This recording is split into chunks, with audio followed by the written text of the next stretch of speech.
এরকম জালিম সরকার কয়টা আসছে আমাদের দেশে?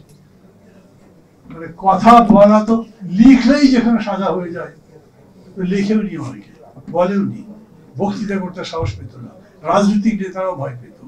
কিন্তু এখন একটা পরিবেশ এসেছে যখন সবাই বলে না একটা নতুন সুযোগ তৈরি হয়েছে, কে কতদূর বুঝে বলে আমি তা জানি না, কিন্তু আমি মনে করি সুযোগটা হলো এখন তো কথা বলা যায়।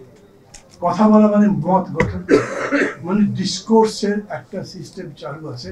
আমি আমার ওপিনিয়ন অন্যের সাথে চেক ব্যাক করতে পারি, আমারটা ঠিক কি ভুল, কি হওয়া উচিত, এরকম করে জাতীয় একটা ঐকমত্য গড়ে উঠতে পারে।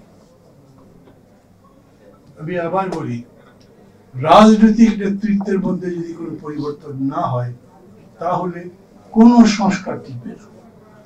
সংস্কার আজকে মনে হবে আছে, শক্তিশালী হয়েছে, ধীরে ধীরে সেটা বিবর্ণ হতে থাকবে, মলিন হতে থাকবে, একসময় ইউজলেস হয়ে যাবে।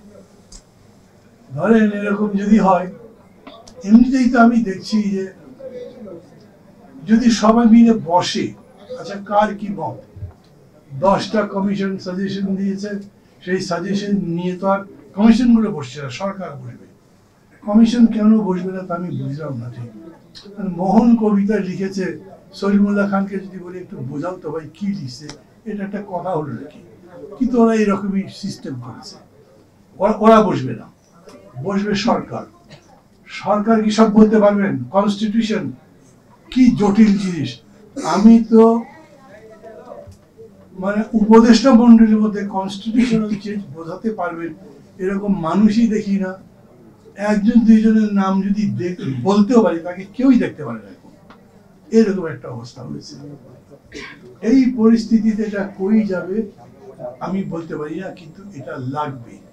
যখন বসবে তখন কথা বলবার সময় এই রাজনৈতিক দলগুলো অঙ্গীকার করবে এরকম তো কোনো বিষয় নেই। কারণ উনি বলেছেন সবাই মিলে যে ঐক্যমত্য হবে তাই আমি করব।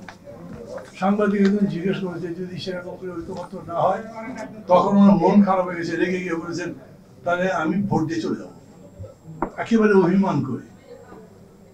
ডক্টর ইউনূস সেরকম চলে যেতে পারেন নাকি? আচ্ছা এইটার উপর একটা কবিতা লেখা যেত। ডক্টর হিসেবে তো কেউ কোনো কবিতাই লেখে না, কোনো লেখাই লেখে না। এত বড় একটা ব্যক্তিত্ব, তারপরে কিছুই লেখা হলো না। আপনারা লেখকরা কি করেন, নাকি পছন্দ হয়নি? আমি মাঝে মাঝে ভাবি, মানে আপনি সে লেনিন বলেন, চে গুয়েভারা বলেন, যার কথাই বলেন, উনি অত বড় কিনা সেটা তো আর একটা আলোচনা। কিন্তু আমাদের কনটেক্সটে এখন ওনার চেয়ে বড় তো কেউ নেই। তাকে নিয়ে লেখা হয়নি, তাকে আমরা ভালো করে জানিও না, জানবারও তো দরকার ছিল। তো না জেনে তিনি যেটা বললেন সবাই কি মানবেন? আমি ইসলামিক রিপাবলিক অফ বাংলাদেশ চাই, মোহন রায় চাই রাষ্ট্রধর্ম ইসলাম থাকুক, আর ফখরুল ভাই সেকুলার স্টেট চাই। কোনটা করবেন? এই ঝগড়া যদি লাগে তাহলে দেশে গজব। এইটা সামাপ করবে কি? আমি তো কাউকে সে শক্তি দেখি না।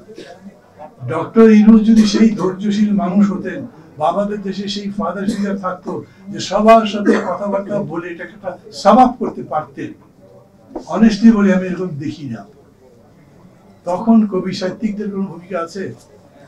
থাকবে ইনশাআল্লাহ, ভাবছি থাকা দরকার, কোথাও তো থাকতে হবে, তো না হলে দেশ চলবে কিভাবে? থাকবে বলে আমরা এসেছি। অতএব এইটাও আমি মনে করি তাদের কাছে আমার অ্যাপিল হওয়া দরকার যে আপনারা কবিতা, ওই যেমন কবিতাই কেবল বিশ্বযুদ্ধ থামিয়ে দিতে পারে, ইসলামিক রিপাবলিক আর সেকুলার কনস্টিটিউশনের যুদ্ধ লাগলে কবিতা থামাতে পারবে? পারতে পারে। কারণ কবিতার, আমি ব্যক্তিগতভাবে বিশ্বাস করি কবিতার সেই অসাধারণ শক্তি আছে। যদি আবার কবিতা মানে যা তা হোক লিখে দিলাম আর সেটা পাবলিসিটি করলাম, এরকম না হয়। তার সাথে সাথে আমি যুক্ত করছি কথা, আমি এটা এখন শেষ করবো। রাজনৈতিক দলগুলোর মধ্যে সংস্কৃতির পরিবর্তন মানে রাজনৈতিক দলগুলো বুঝবে এই অভ্যুত্থানের পর দেশ বদলেছে বা বদলাচ্ছে। এখন চাঁদাবাজি চলবে না, দখলদারিত্ব চলবে না, এখন বিহেভ করা চলবে না, গায়ের জোরে নিজের কর্তৃত্ব স্থাপন করবার দিন শেষ। গণতান্ত্রিক দেশ মানেই হচ্ছে শুধু মেজরিটির রুল নয়, গণতান্ত্রিক দেশ মানে হচ্ছে মাইনরিটিও যেন তার কথা বলতে পারে, সেটা এনশিওর করা।